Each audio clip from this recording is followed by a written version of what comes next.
রাসূলুল্লাহ সাল্লাল্লাহু আলাইহি ওয়াসাল্লামের আরেকটা বরকত, একদিন সহিহ বুখারী এবং মুসলিমে আছে, প্রসিদ্ধ সাহাবী আবু তালহা রাদিয়াল্লাহু তাআলা আনহু একদিন এরকম মজমার মধ্যে এরকম রাসূলুল্লাহ ওয়াজ করতেছেন, আর আবু তালহা এখানে বসে আছেন।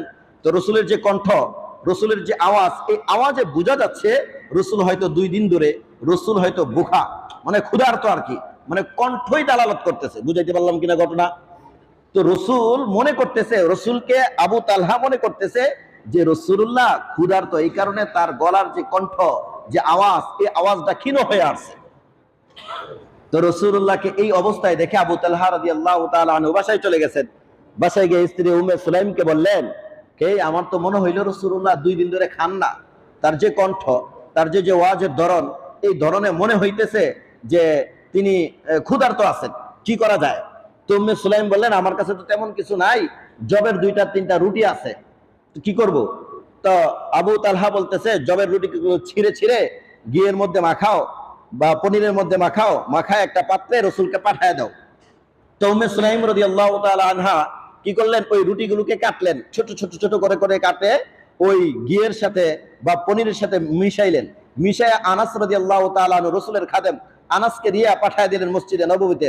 আনাস যখন বাটি নিয়ে মসজিদে নববীতে প্রবেশ করছে, রুটি কিন্তু 3টা বা অল্প কিছু আর কি, প্রবেশ করছে, তখন রাসূলুল্লাহ বলতেছেন, তোমাকে আবু তালহা কি কিছু দিয়ে পাঠিয়েছে?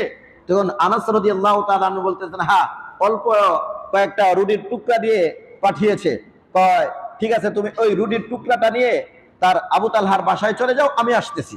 আনাস রাদিয়াল্লাহু তাআলা দৌড়ে বাসায় গেলেন। বাসায় গিয়ে বলতেছে, ঘটনা তো কইটা গেছে। কয়, কি হইছে? রাসূল তো একা খাইবো না, রাসূল তো পুরা জামাত নিয়ে আপনার বাসা যাইতেছে। তো আবু তালহা তো চিন্তিত হয়ে গেছে, বাসার তো আর কিছু নাই, যা আছেন তা তো পাঠায় দিছে। উম্মে সুলাইমকে বলতেছে, ঘটনা তো এই, রাসূল তো পুরা তার সমস্ত সাথী সঙ্গী নিয়ে আমার বাসায় আসতেছে, কি করার? উম্মে সুলাইমান বলে, রাসূল আসতেছে, ব্যবস্থা রাসূলই করবে। রাসূল আসতেছে, ব্যবস্থা রাসূলই করবে। তারপর রাসূল যখন তার ঘরে পৌঁছলেন, পৌঁছার পরে আনাসকে বললেন, তোমার পাত্রটা আমাকে দাও। পাত্রটা ডাকলেন, ডাকার পরে রাসূলুল্লাহ তার মধ্যে ফু দিলেন, ভালো করে মনোযোগ, ফু দিলেন। ফু দেওয়ার পরে বললেন, ওই যে সাথী সঙ্গী যারা আছে তাদেরকে বাহিরে বসাইলেন, বলছে তোমরা 10 জন আসো। রুমে 10 জন ঢুকলো। ঢুকার পরে 10 জনের তৃপ্তি সহকারে খাইলো, পান করলো।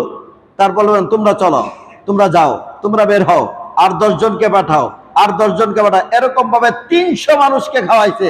তারপর আনাস রাদিয়াল্লাহু তাআলা আনহু, আবু তালহা যে পাত্র দিয়ে রাসূলকে খাবার পাঠাইছেন, অনুরূপ খাবার ওই পাত্রে অবশিষ্ট রয়ে গেছে।